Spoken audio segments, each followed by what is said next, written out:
This is a Think Live Be production.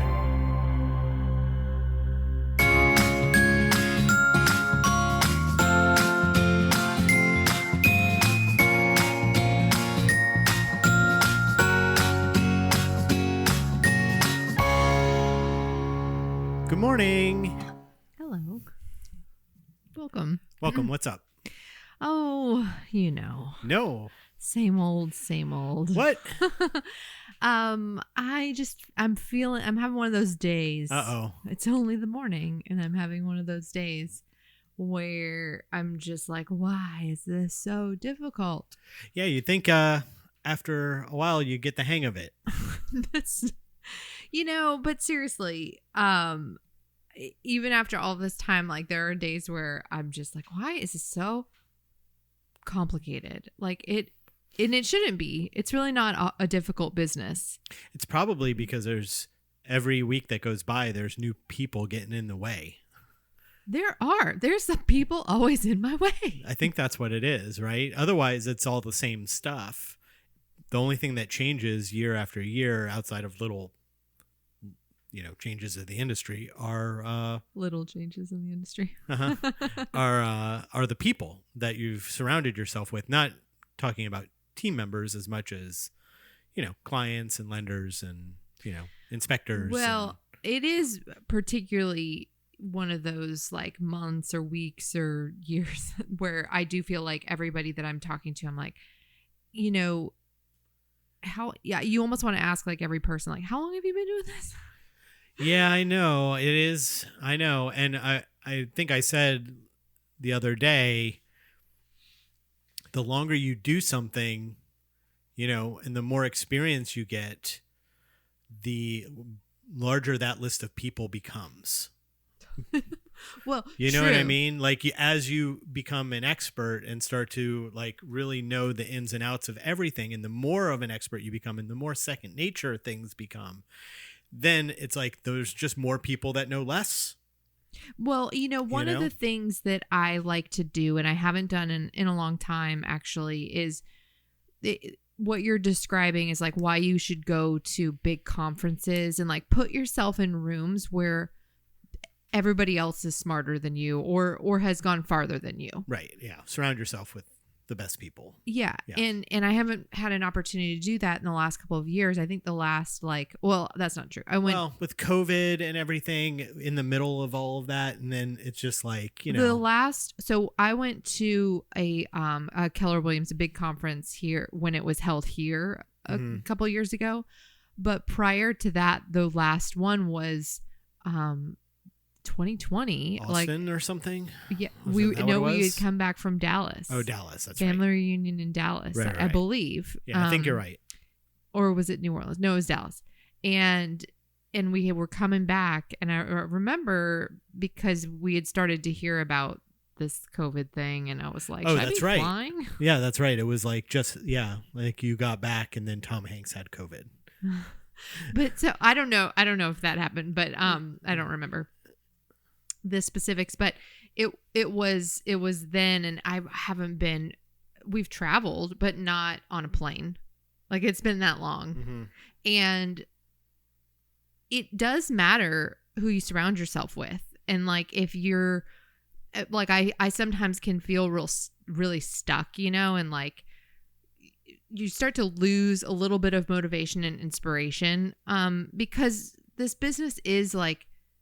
It is just trying, because every day you're waking up and you're like, I got to go find a new sale. Well, that's even when you have a team of people, like unless you are a true 7th level team owner where you're not in the day to day at all. Right. Then every day you wake up and your job is truly to find new business. Like that's your job. And when you talk about that, like I think we talked about it in the last episode with leads, it's like part of any business owner's job is to bring in new business. And it's hard. It's hard when you're the one person as a single agent or even a team owner or whatever. It's hard to. There's no end in sight, right? There is no end in sight, and there isn't. It's not like coming from a creative world. Like, look, if I do a logo for somebody, it's not for me. It's for somebody. But at the end of the day, I have a finished logo. right? And then, or if I'm doing a painting, at the end of the day, I've got a finished painting, or I've got a movie that I've completed, or whatever it is. I've got a finished thing, and I can say, okay, that is done. I'm going to put that up on the shelf and then move on to the next thing. But with real estate, you don't really get anything but a check at the end of the day. Like there's no like tangible thing that you can like hold on to and Well, say, and then you get that check and you're like, well, that wasn't enough. No, well, I'm just kidding. but it's like We've all been there and experienced that though, where you get it and you're like, sometimes, wow. well, sometimes it's not. Sometimes, sometimes you're right. It's not. But I guess that my point of that is that it makes it, because it's like you said, great, I closed the sale today and then tomorrow I have to wake up and find another client. And then it's just that over and over and over again forever. Is that what we're saying here? And that if you don't find the in-between, if you don't find the stuff that is showing your own growth and what to pat yourself on the back about, it could get real daunting and you wake up and be like, why am I doing this? Why should I keep doing this? Isn't there anything else I can do? You have to find the thing that makes it so that you can get up and do it again tomorrow. And unfortunately, the money part of it doesn't last. Like if that's the reason you're doing it is for the money, so that I can do whatever. It's why I'm sure if you go back and listen to some episodes, and I know Catherine's talked about it to her team and everything, it's why we have goal setting and big goal setting, big picture things that are above and beyond just going on vacation this year, just whatever. And it's like when things roll, when you wake up and it's one of those days, like Kat said earlier, you have to go back and remember what those other things are and why are you doing this for real. So I am rereading the Millionaire Real Estate Agent book, as I often do. I don't know how many times I've actually read this, but it's, it's dog-eared, highlighted. Yeah, it's always open. Like she's had the same copy for years and years. You think I would be further along? No, well, I'm just kidding. No, I just mean you're always reading it, always. Well, because you get different things out, and it's like a manual. She's always carrying that red book wherever she goes, whenever we go on vacation, whenever she leaves the house to go to the office, whenever she comes back home. It's always up on our bar in our kitchen. I'm always moving it out of the way. She's always carrying it and has been for years and years. But I don't know how many times I've actually read it like cover to cover, like you'll like open up and look at a page. It's a manual like that. But I've read it cover to cover quite a few times. And so I'm redoing it again. And I decided this time I was going to undo all of the dog ears. And I was using one color highlighter throughout the whole thing so that I could find, like, I'm going to read it cover to cover. And then the orange highlighter and whatever is dog-eared this time is what's important now. Is important now. Not different things than what were important 6 years ago when you've read it. Yes, then, right? yes. But the reason I bring that up is because what we're talking about is exactly that. Like one of the first quotes on one of the first pages is that small goals tend to place limits on our potential. And if you think about it, that's exactly what you were describing. It was like if I set a goal of like, okay, I want to take a vacation this year, then what happens is that once you're close enough to that goal, you slow down because that's all you were working towards, instead of having a very big picture vision for what's the long-term vision for you, your life, your, everything. Yeah. And something like a vacation, it's like, how important is that vacation? Right. So it's like, I don't know if the goal of a vacation in December or whatever is enough to get you to wake up every day when you're in a slump, when three deals have fallen through. The last 3 deals have fallen through, and then I got stood up by a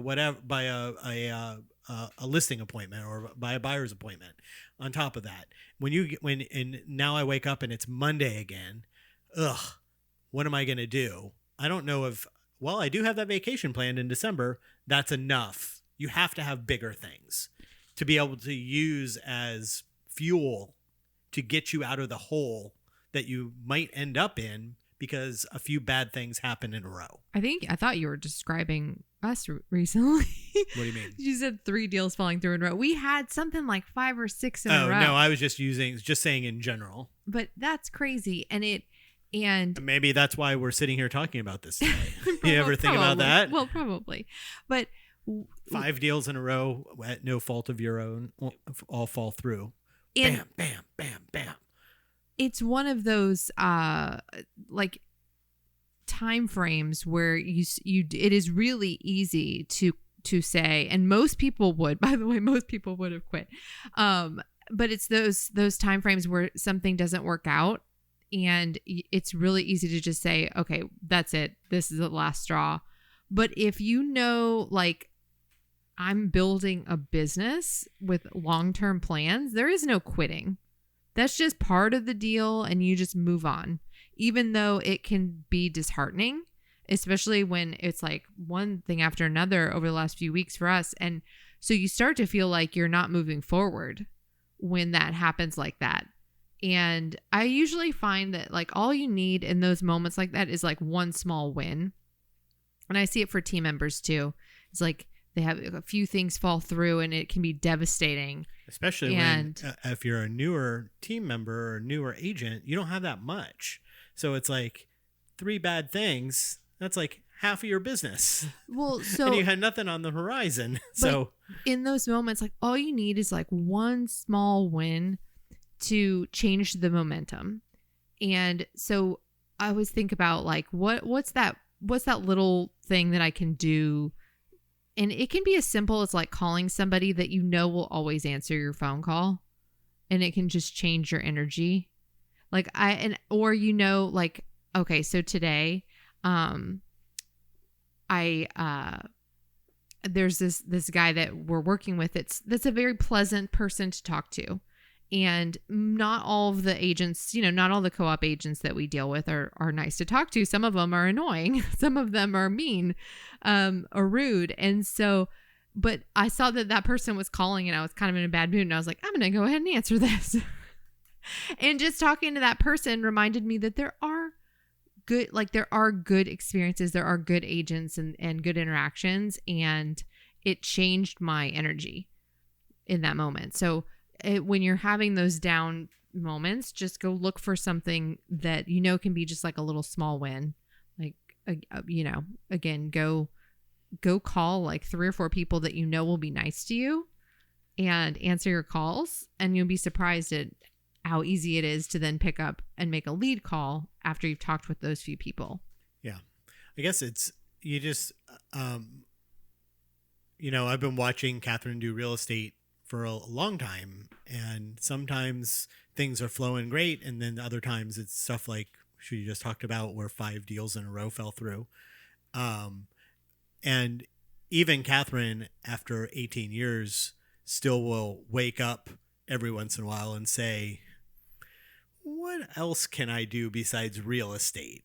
Always with a joke in her eye when she says it, but there's a little bit of reality in there too, that you have to, even the people with the most experience and a successful career still will get to the point of, it's like second guessing and questioning. So you have to have these big things in the background, like I said, to use as fuel to be able to get you over those rocky. Yeah, we joke, but I have like literally picked up the computer before and looked through jobs because not that I'm really going to do anything, but sometimes it's actually like a reminder. Yeah. Oh yeah. There's nothing that I can make this much money and be my own boss and all of those other things. And just pick up and start doing. It's like, if you want to go find a job where you make $35,000 a year, that's easy enough to do. But to try to find somebody where you can do that, where you can make 6 times that and be your own boss, is impossible.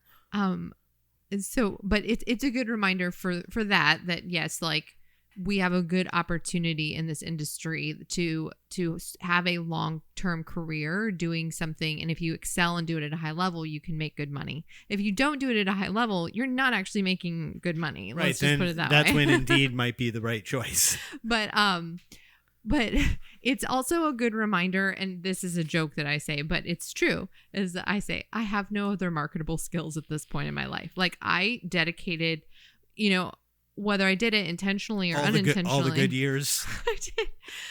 I was, I got into real estate when I was in my early 20s. I had just graduated college and I immediately got my real estate license, and I didn't know any better or worse or anything. It took 5 years just to know what the job was. Yeah, like it took me a long time figuring out in the Great Recession how to sell houses, how to navigate all of the industry at that time, how to do short sales, all of the things that came along with that time.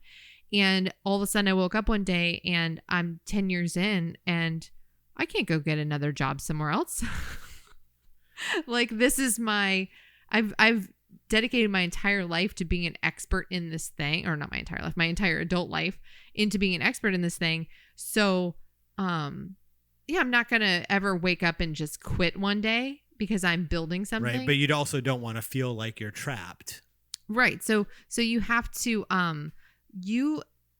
grow just like everybody else out in the world. And it feels like, I think as a business owner, you feel like, sometimes, at least I do, maybe I'm just speaking for myself, but like, you can feel like you're not growing because you're still doing a lot of the same job duties that you were doing when you were, first got into the business. So like, the fact that I'm still, writing an offer for somebody or going on a listing appointment or doing those things, it's like, I've been doing that since I was 24 years old. And then you saying that the newness has worn off? Oh yeah, it wore off a long time ago. And yet, so you have to look for new ways to grow professionally. And a lot of that comes from like my desire to own and operate a team. Is I like to teach and train. You start to get to a point where I don't want to just work with clients. I want to show other people how to work in this industry and be able to share all of that knowledge that I've accumulated. But it's hard to transition from that place.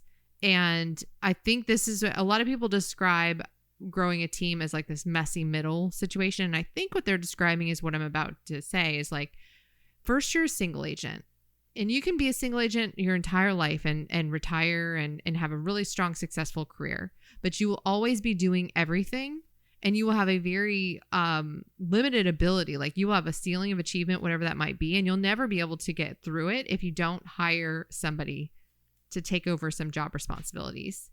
And then let's say on the other end of the spectrum, you own a business and the business makes a profit and it pays you and you're not even operating it anymore. And in the middle is where you are still the one running around town, showing houses, going on appointments, doing all the things, training people and trying to train people to take over those job responsibilities.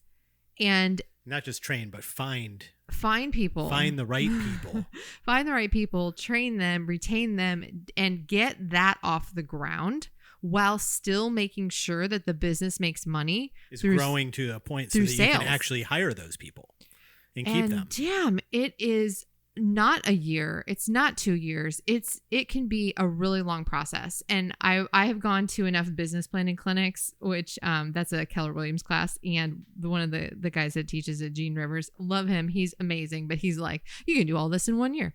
And he talks really fast. And he's like, first you do this and first you do this. And I'm like, okay, well, not everyone can do this in a year. I'm not saying that somebody out there hasn't done it. Good for them. But most of us get stuck in this middle spot where we can't seem to get out of, because you've got to find the right people that stick with their jobs long enough where they can master it and be completely owning it and actually take the things off your plate so and that you can do the leveraging other you stuff, to right? do the other things 100%. The problem is, yeah. And what happens is there's a lot of turnover in this industry. How many people listening out there, how many people do you know that if you go to a party or go to some event and say that you're a realtor, somebody during that party says, "Oh, I used to have my real estate license."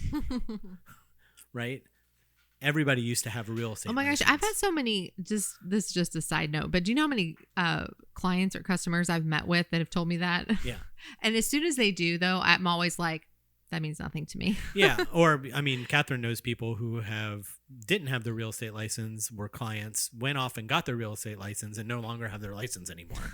Like that, it's, There's a high turnover. There's a high turnover. It's hard to find people that are A, good at their job, B, willing to stick it out, and C, fit on the team. Well, and it's not just willing to stick it out. It's like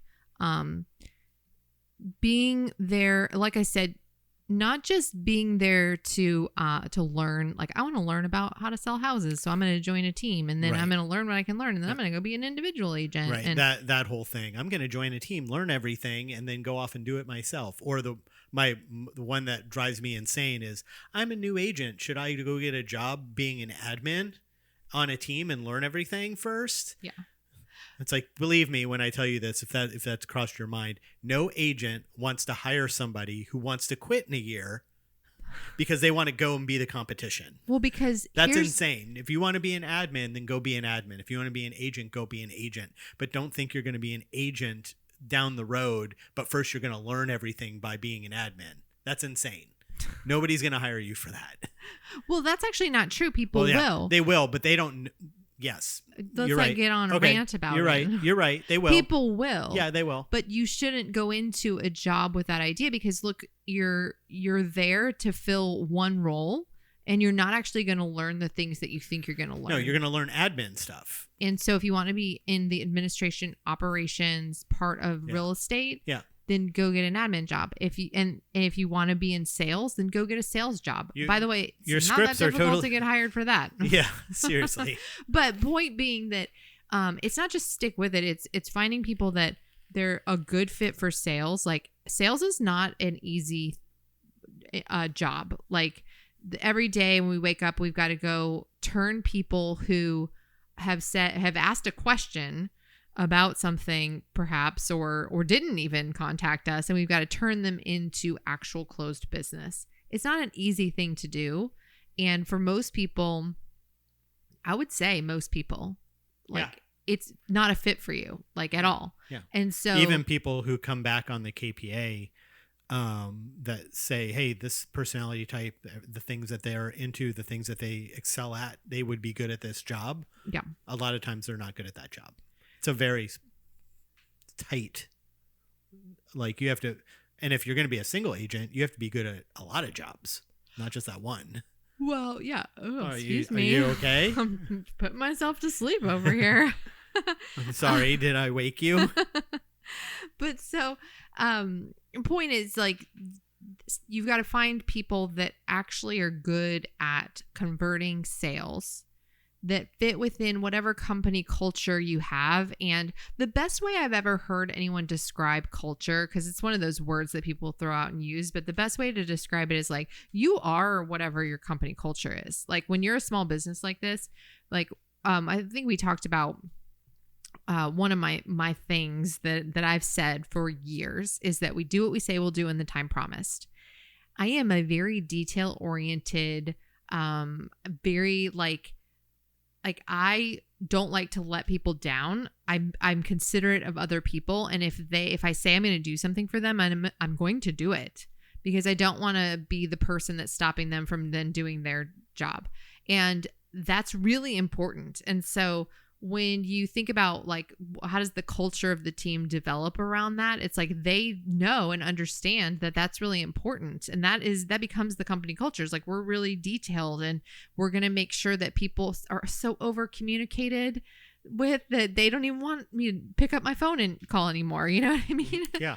And that becomes, like, how everybody operates, and that's the culture and the environment that people are engaging with. And why was I talking about company culture? Oh, you've got to find people that not only can do the job of converting business into closed sales, converting prospects into closed sales, they have to fit with your company culture. And then they have to actually do it for long enough where they take it off your plate and leverage. And they have full ownership of that job to the point where they could teach and lead others to do it the exact same duplicatable way that you taught them how to do it. And that is where you get stuck, is because people are never around long enough to get to that point where they could teach and lead. And again, I'm just talking from a small team perspective of where we're at. I know people have have different, wait, let me finish. Okay. People have other team structures that are different. That's what I was going to say. Yeah. There are a lot of teams that are just really volume based, and they just go do it on your own. However you do it, just go do it. And it's more like a group of people doing whatever. Working individually. Yeah. And that's fine too. That's a different thing though. If you put 10 rowers in a boat and say row, that boat will move forward. But if everyone's rowing in unison the exact same way at the exact same time, that boat's going to go a lot faster. But it takes more experience, and it takes a certain type of person. It takes longer to find that person that's going to do that instead of just wanting to row by themselves. Well, yeah, they want to row, and they want hey, let me row like this. Yeah, I want to try this. I know you've been rowing your entire life, and I've been doing it for 6 months. But let me row like this, and then we'll see if we go faster. Look, that's fine for people to come to the table with ideas, by the way, but Pat hates this, but I do. But any idea that a 6 month in agent thinks they have, Catherine thought about that 16 years ago and tried it twice, 3 times, went back and visited it again, and came up with something better.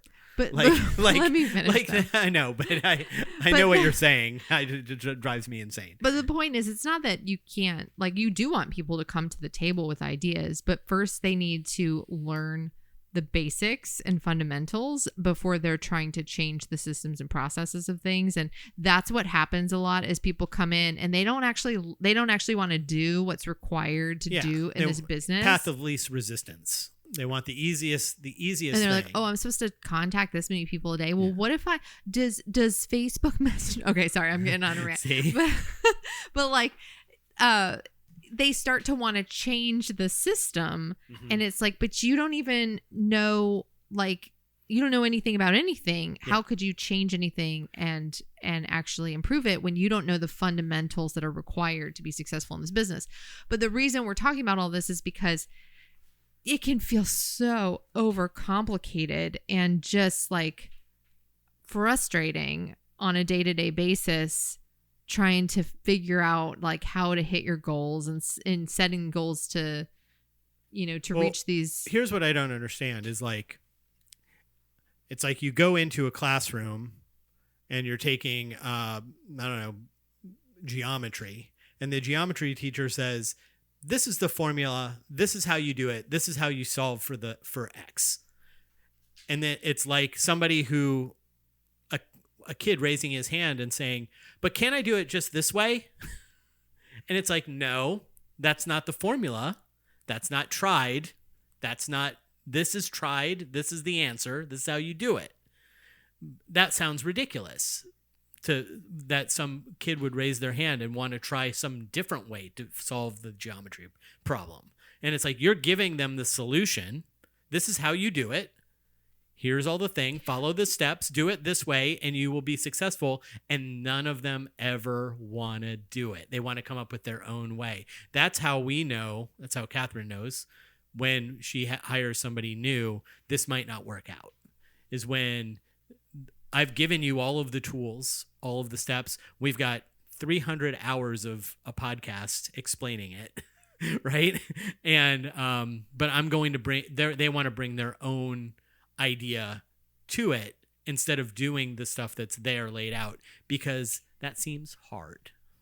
Well, and yes, I mean, well, it's not even that it seems hard. It's like they just don't. Certainly not glamorous. Right. I think that's the biggest thing, is that when people get their real estate license, I feel like I'm about to sound really old, but these kids today are watching $1 million listing or whatever nonsense. Yeah. Bajillion dollar properties. That's a funny show. If you guys haven't watched Bajillion Dollar Properties, that's actually a, what do you call that when it's a parody? It's a parody of a reality television show. But what is that called when it's a parody television show? There's a word for it. Like a mockumentary kind of style thing. Yeah. And so it's really funny. But it makes fun of those like $1 million listing type shows.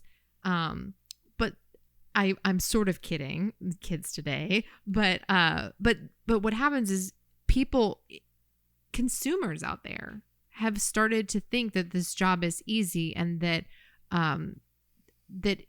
we're just making buku bucks and that all we're doing is sticking a sign in the yard, and that's what the television show tells them. You know, look at the idiots on the TV show that sell $1 million listings. They're morons that fight with each other all day. I want to tell you a story. Okay. It's not a rabbit hole. I saw a Facebook post that somebody did the other day, and it was somebody that I know and I like and respect and everything, but it was like a little video of like a day in the life of, and I was like, no. Was it like pouring a coffee and sitting at the pool or something? It wasn't sitting at the pool, but it definitely didn't look like there was much going on. Right. And that stuff drives me insane. And, Realtor life. And I was like, oh my God, this video, like I know it's supposed to be cute and everything, but like it's not really showing what a day in the life is. A day in the life is I just spent, 4 hours on the phone and trying to find business, and then I spent agent won't call you back, and then I spent another 2 hours trying to figure out how to handle the talk situation. a seller off a ledge, and yeah, and so it's just there's just a misunderstanding of what the job and life really looks like, and so everybody thinks it's this simple, easy thing, and it actually should be, but that's the trick of all of this is that on these days where you feel like banging your head against a wall and everything feels so complicated, it really comes down to a few simple things that if we just executed, but it's boring, right? It's boring to make calls looking for new business and then go on appointments and do it again the next day. Yeah, the boring things are important because because of the chaos that can ensue at any second. You have to have the boring stuff that's there because that's the mortar that's holding everything together. It's like you have to have that stuff that you can do, that you can depend on. I know if I make this many calls, I will set this many appointments, but like a robot, right? Because you don't know when the S is going to hit the fan and chaos is going to ensue. So the stability of the numbers working and following the numbers and doing it the same way every single day is so important, because the chaos, you can't have both chaos and both. You can't have sellers freaking out and the buyer's agent has been MIA for 3 weeks and all of that. And I guess I'll just throw some mud at the wall and see if this set of postcards work. Like, then your whole life is in chaos. Then when 3 things go bad in a row, you want to quit. Yeah. Well, we'll take a quick break, but I was just going to read this last quote. Lasting success always lies in our ability to reduce things to their simplest level. And I agree with that 100%. 100%. All right, let's take a quick break. The Think Live Be team is an Orlando-based real estate team with Keller Williams Realty at the Parks. We operate as a boutique-style company with the resources of the largest real estate company behind us. Think Live Be is looking for talented people like you to join our team. If you happen to live in the Orlando area and you're a detail-oriented quick learner, then we might have a place for you.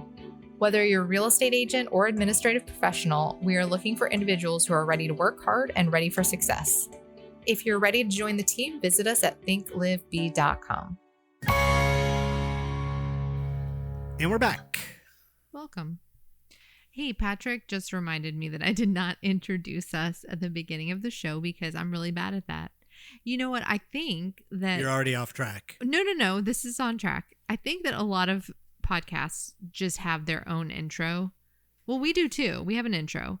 But like they just pre-record the host saying like no, they blah, blah, blah, blah. And they insert it in. No, they don't. I think so. Well, listen. The thing is, I'm really bad at... We get off track. We do. And it's a perfect example of... what we were talking about today. What we were talking about. It doesn't have to be difficult, and yet it always is. Because I don't create a systematic plan for how and when I'm going to introduce us. And it should just be the first thing out of my mouth, right? Yeah. welcome to the show. I say good morning, and then you say good morning, and then you start blathering on about something. That's me. I'm a real chatterbox. Actually, if you know me, you know that that I am a chatterbox. Like if I know you and All right. we're friends, I'll talk your ear off. If I don't know you, not interested. Not interested in any new friends. No, I haven't been interested in new friends in 25 years. But anyways, we were talking about simple. Are you going to introduce us? Oh, oh my gosh. Sure thing. My name is Catherine Stilgess. No, don't even bother at this point. No, now I have to. I'm Catherine Stilgess.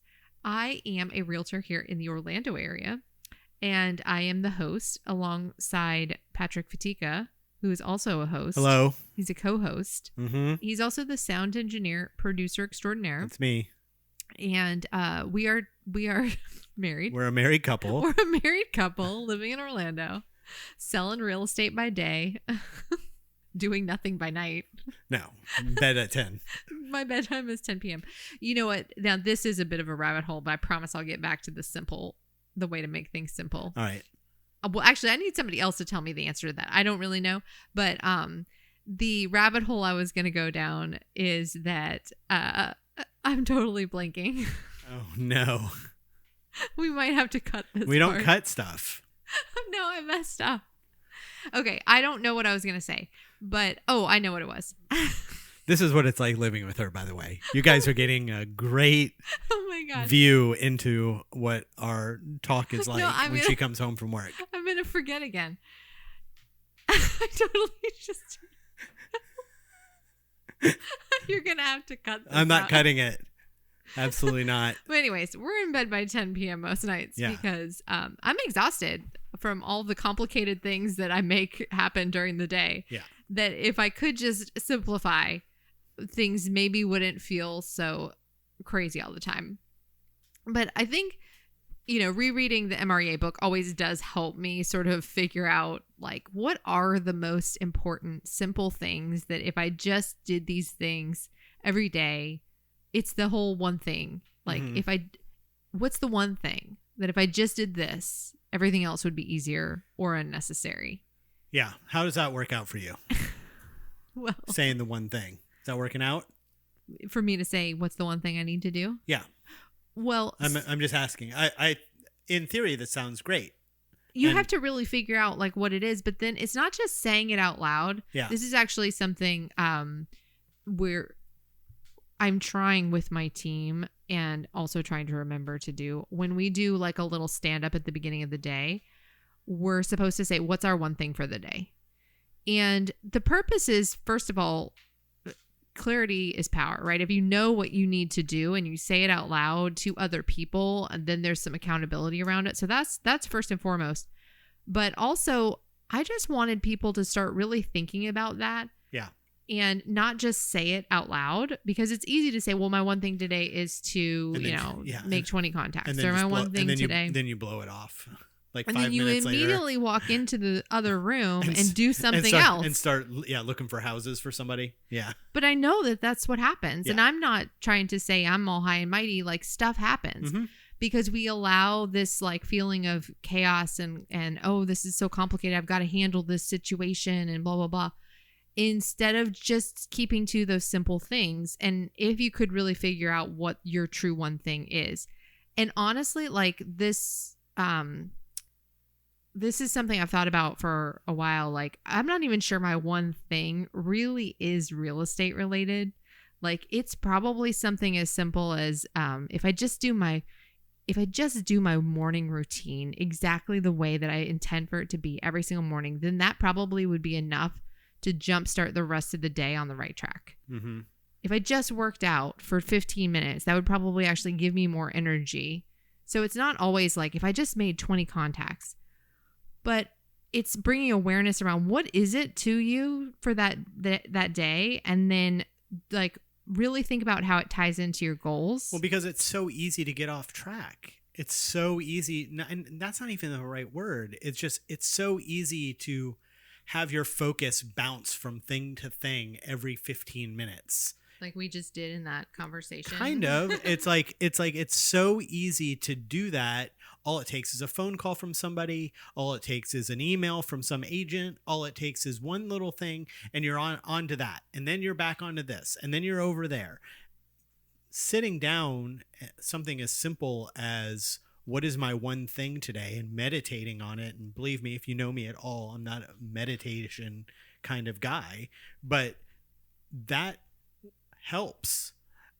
A lot of times, speaking from somebody who I have a lot of different things that I do. I don't have a boss. I'm my own boss. I have a big long list of things. I don't sit there and go, what is the one thing that I can do today that will blah, blah, blah, blah, blah. But I do a version of it in my head every single morning, usually before I get out of bed, of what those things are going to be, what's the order in which I'm going to do them, you know what I mean? What is it of all the things that I have scheduled today? What is the thing that is the most important for me to accomplish? And then that always helps. And I do think that there is saying it out loud isn't going to do squat. But if I know you do this with your team, if they're forced to sit in silence for 5 minutes after that and say, let's think about, you guys all individually just told me what your one thing is. Now I want you to visualize it and think about how you're going to do that today. What's the order in which you're going to do things to make sure that one thing that you just said out loud is going to happen? What's number one on the list? Let's go through the order and go through it in your head. And we're going to sit here for 5 minutes in silence while everybody does that. You might see more success with that. I actually think too, the busier you are, the harder it is. Well, I actually think it's easier. Do you? And what I mean by that is the busier you are, the more focused you have to be to really get all of the things done for other people and stuff. So it's really true. Easy. There's no time. There's no time. So Right. so to get I see what you're everything saying. done, you really have to think about, how am I going to accomplish all this in the day? It's when you have one buyer who's not really looking yet and no other prospects on the line. Then it's like, well, now what am I going to do today? Well, so instead of doing that one big important thing, whatever that might be, which is probably calling your sphere or something like that, instead of simplifying it and just saying, if I just did this, I don't need to worry about anything else but doing this today, then I would actually be on track. Mm-hmm. But that's what happens, is like you say that, and then a lot of it is what we said at the beginning of the episode, which is that people just don't want to actually do that one simple thing that if they did would make the difference. Well, I know that for a fact, because otherwise there would be 30,000 agents in the state of Florida and they'd all be successful. Sometimes I tell myself, so you said when we get back from the break, we'll talk about the simple things. And it's like, the simple thing is simply talking to people about real estate. Mm-hmm. And over and over and over and over again. And people are always looking for the way that they don't have to talk to them and they can get those people to come to them instead. Right? So, oh man, what if I do a seminar? Or what if I do this? Or can I just do what if I did a blanket email to people, or a blanket text message, or whatever? People are always looking for the way to be able to do it without actually doing the thing that they need to do. But can I say something about all of that? Yeah. Because there's nothing wrong with any of those things. Those are all like legitimate ways to communicate with people and advertise and get business. And wait, let me finish, because I see the look on your face. And that's all the complicated stuff. Because then what happens is like, well, what am I going to use? What service am I going to use? Yeah. What am I going to write in the email? And then all of a sudden the day has gotten lost in the... And by the way, those things work great in conjunction with the one-on-one conversations that you're having. But the one-on-one, you could do none of that. By the way, this is what I'm like, I'm rereading the book and just continuously thinking about how to improve our business, and what always comes back to me is that you could stop probably 99%. In fact, I remember I was probably in Dallas at the last family reunion when I believe it was Jason Abrams said that you could probably you could probably stop. I'm going to misquote it, so it's not exactly what he said, but it was basically like you could stop doing some of the stuff you're doing and people wouldn't notice. And like whatever that is, you should probably just cut it out. Right. It was a percentage. I remember it was like you could basically do half of what you're doing and it wouldn't matter. It wouldn't matter. Yeah. It was something like that. And it's probably true. I mean, it is true. You don't want to admit it because then you feel like, well, what am I wasting my time for? Yeah. But that's the truth, is like all of the complicated stuff that, you know, we want to think on and say, oh, I'm going to have a million meetings about this and blah, blah, blah. Most of that stuff you could stop doing and no one would even notice. And it's the stuff that people would notice that you want to pay attention to and then double down on those things. So if I stopped calling my sphere and past clients, would they notice? Yeah, of course they would, because I call them consistently most of the time. I'm just kidding. But they would notice if all of a sudden I called them and it had been like 2 years since I talked to them. Yeah. But would the community event that I sponsor, would they notice? If the event still happened, I'm just saying it was like a sponsorship thing. Would they notice that I wasn't there? That it wasn't you that sponsored it and it was somebody else? No, of course not. So I'm not saying don't do those things, because they do bring people into your database. But the point is that the real simple thing is if you just call the people that are already in your database, and if you just did that and had conversations every day and said, I don't care about anything else, I'm just going to do this. It's the formula. It would be life altering. It's a formula. That's the whole point. That's what we were saying earlier about it being about there's so much chaos. There's so many things that can throw a wrench into your day. There's so much stuff. You said earlier that people will say what their one thing is and then immediately get sidetracked, right? It's like the one thing that doesn't ever change are the formulas. Now, formulas might need to be adapted here and there, but the idea of the formula never changes. Well, what you're saying is that the conversion rate, like the percentage, that's the formula I'm talking about. It might change. Like you might have to talk to more people to set an appointment. But the fact that you have to talk to people is the simple... Right now we know that, and depending on who you are, right? A brand new agent, for Catherine... because she's been in the business for as long as she has and her sphere has worked with her multiple times, she can probably set an appointment after between 15 and 20 calls. Set an appointment with somebody. Find somebody who's interested in real estate by calling through those people. They might not be ready tomorrow, but somebody, right? Somebody brand new, you don't know the scripts, you don't know what to ask. Instead of it taking you 20, it might take 30.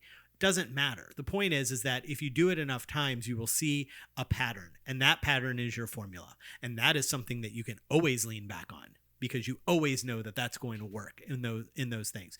Does it mean that every single time you talk to 30 people, one of them? No, you might have talked to 90 to get 3, and 3 of them come up at the end. You know, you don't know.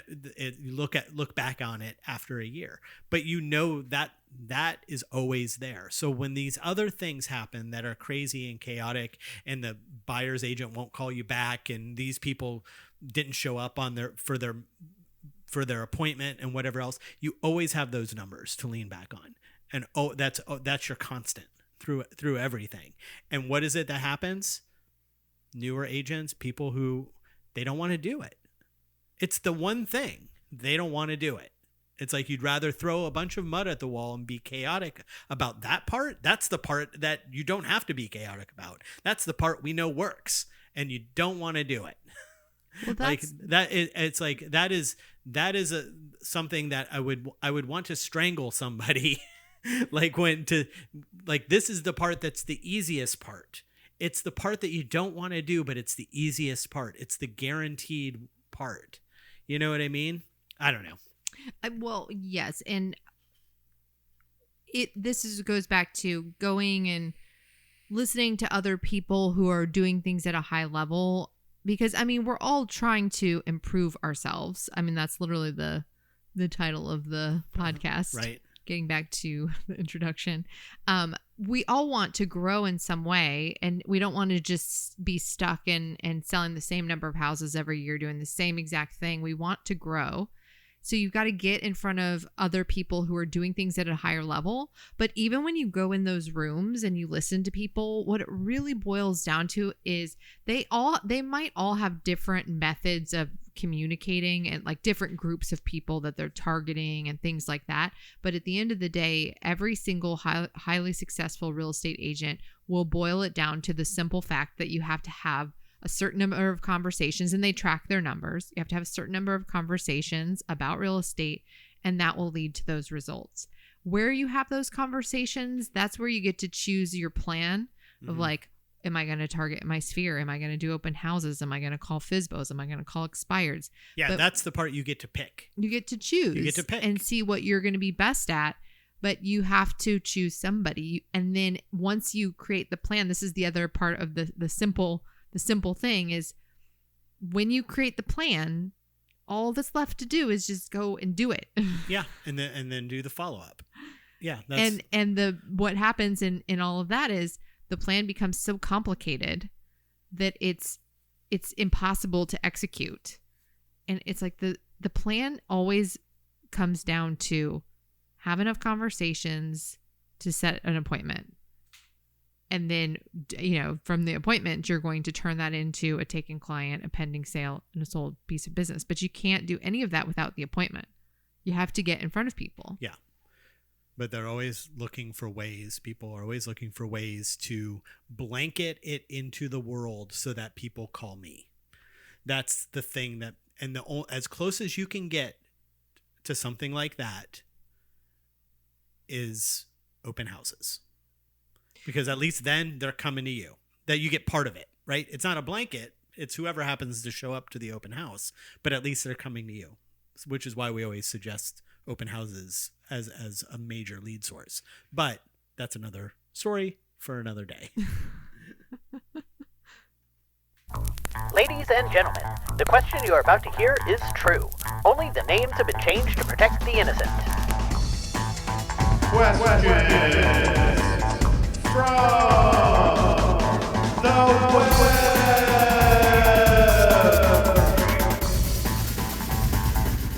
Question from the web. My mentor has told me that the highest offer isn't necessarily the best, and that what really matters is whether I feel confident that the buyer would actually go through with the purchase.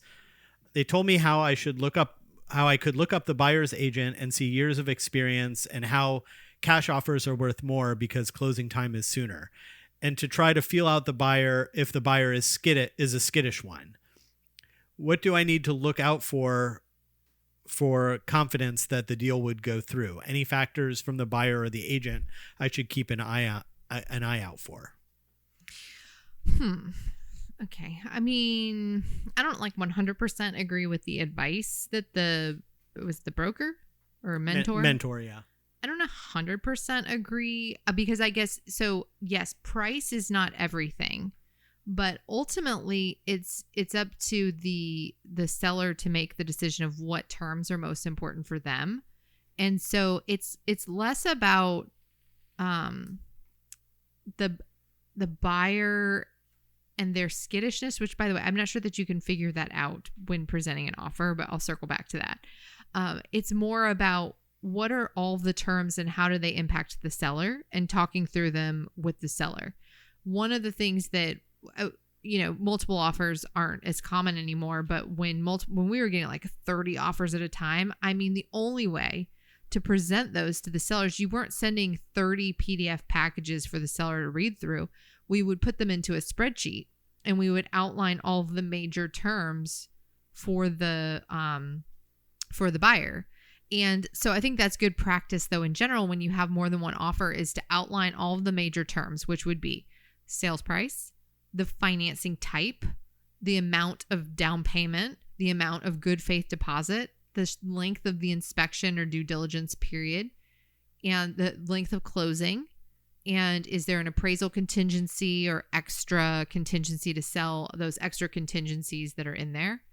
And outline all of those things for the seller, and then explain to the seller the pros and cons. So like, for example, maybe you have two offers and one is, let's say they're roughly the same price, but one buyer is using FHA financing and they're only putting 3.5% down. And the other is using conventional financing and it's 20% down.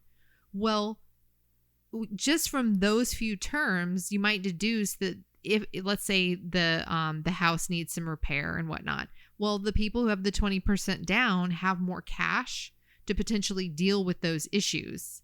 If you notice that a property has some condition issues that might be a problem for FHA. So it's less about the buyer and their agent. Now, listen, it does matter. All things being equal.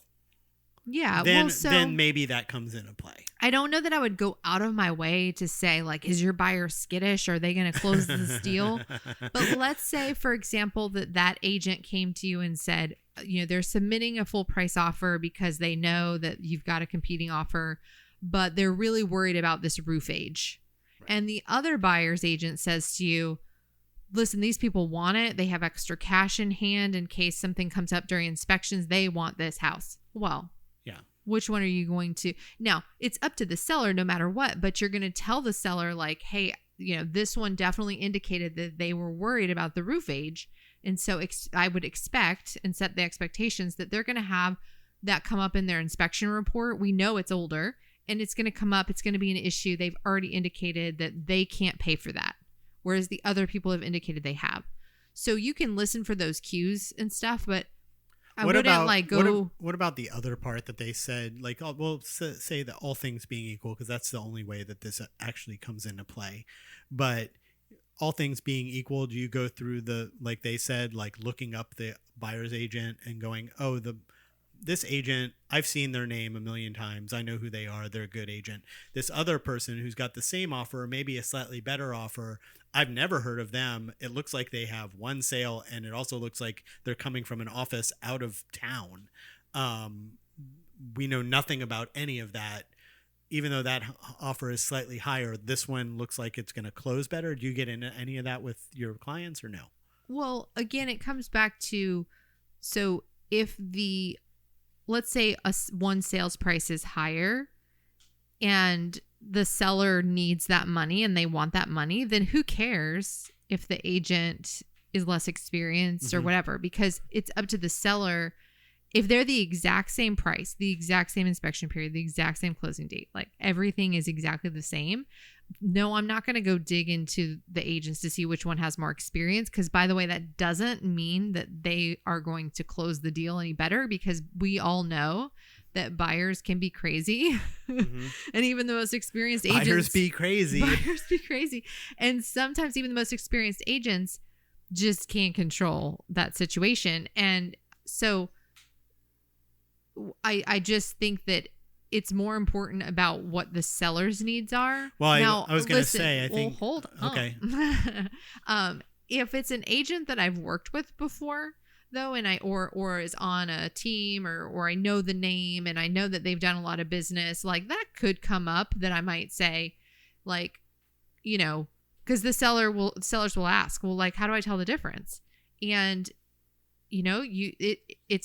you're just telling them, my experience is that I've worked with this agent before and we had a good closing and it was smooth and they've been in the business a long time. I don't know anything about the other agent, so I can't speak to how that's going to go, but I also don't 100% know how this one's going to go, because I don't know these buyers, and it's ultimately going to be the buyers who are making the decisions. But I can tell you that person knows what they're doing and they'll be able to work through these challenges with us. Well, it might be a younger agent that obviously they've got a mentor and stuff, and that's a big thing. I think that it's the philosophy and approach, right? So what Catherine's saying is, it's not her job to make decisions for her clients. It's her job to present the information and then to get information from her clients and give it to the other agent. It's not to help them make a decision. You're helping them make a decision by presenting all of the things and answering their questions when asked. But you hear a lot like, I'm fighting for my clients, and people get emotional and they get involved, and it's all of a sudden the agent is taking offense to what the other agent had said. Offense.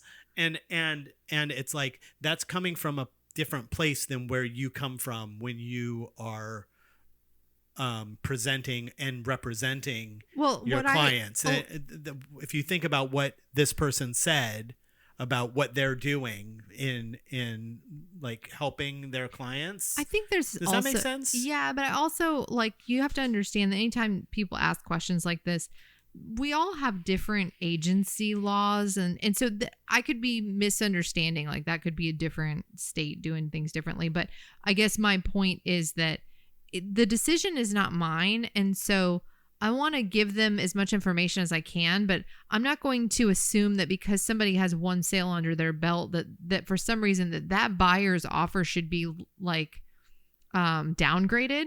Right. Because that's not, just lack of experience by the agent doesn't mean that the sale won't go smoothly. You as a new agent with a mentor, you're a new agent. Well, so does that mean that when you bring your buyer, that people should disregard you but you have a mentor that's helping you and walking you through the process, and your buyers are really strong, right? Well, that's what I mean. Like you could be in a great position with really strong leadership and education, and so that wouldn't be fair to say to the seller, like, hey, I think I did some research and this person's never sold a house, so you probably shouldn't accept their offer. Right. Even though it's $5,000 more and it's better for you in the long run. Like, that wouldn't really be, to me, the right way to go about it. I think you present them with the terms of the offer, and if they're exactly the same, there's also strategies to take to get one to come out ahead, is you can counter one. You can go back to both of them and suggest hey, we've got offers that are really similar, and so we're just going to do highest and best. So it'll be the easiest, fairest way to do it. And if there's something that really stood out in your conversation that seemed like a red flag, like the agent said, this house doesn't look very nice. I don't know why my buyer's like it, or something like that. Right. You might share that with the seller, right? Or I'm actually surprised they put an offer in. I think we're going to have some issues with this crawl space. It seems real slopey in there. With them kind of inserting their opinions on things that they're not qualified to. Like, then you might want to just hey, all things being equal, this agent has definitely given me some signals that they think this house is going to fall apart. And so they might be kind of indicating that to their buyers as well. So just want you to know. Depends on the situation. But for the most part, it's about the terms of the actual contract and the buyer's qualifications and what the seller needs and wants the outcome to be versus what little research you can find from somebody's sales experience, which may or may not be accurate. Right. There have been people, by the way, that have, a couple things come to mind. One is if somebody's on a team, sometimes their name isn't in the sales history at all. So you could think that they don't have any experience when in fact they've sold more houses than you. That can happen. And the other thing that comes to mind is, I've done business with people even recently that I thought that person had no experience. It was a terrible deal, and I assumed that they didn't know what they were doing, and come to find out they had been in the business quite a long time and actually like sold homes. Like, they weren't just one sale a year or anything like that. And that didn't make it any better. I think the only time you do a second guess like that is if it's a lender that you don't know. Well, I'm kidding, but oh, don't get me started. I know. That's for another time. Oh gosh. Slow in. Slow in. Slow in. Small win, Kat. What's your small win this week? Oh, geez. Oh, no, I didn't come prepared. Oh, Catherine. My small win is that I did have a closing the other day that was, like we said at the beginning, we've had like back to back fall throughs. And we had a closing that was just, we were like, the day before closing, and again, something was going wrong. And I'm like, this can't happen again. This is getting out of control. And we had to extend for about a week, and it finally closed. And the small win part of it was that it was a remote closing. So we had to have like the original documents had to come back in order for the sellers to get their funding. And we thought that the buyers were signing too late in the day to get the docs back by the next day. And so it was going to be a little bit of a disappointing thing that they missed the FedEx cutoff, but they didn't. Apparently the notary that went out to sign the buyers like rushed to the FedEx place. And I was just like, oh my gosh, it's so nice when you hear about somebody going above and beyond, especially when they don't live here. They don't know these people. They're so far removed from the transaction, but they went out of their way to get it done on time. That's such a nice, rare thing. Rare thing. Yeah. And so that was definitely a small win. Yeah, that is a good one. That's a good one. And mine is I finished a logo design that I've been working on. It was a multiple different pieces that were needed. And I finished both of them today and got the callback that we were good to go on everything. So I'll take that one off my plate, which is always nice. Hey guys, remember to rate and review us on iTunes. It really helps new listeners to find us. Send your questions from the web to onseekingthebest@gmail.com. Leave us a Spotify voicemail with your questions and we'll play it on the show. All info is in the show notes. And for Kat and myself, thanks for listening, and we'll figure this all out next week. Bye. This has been a Think Live Be production.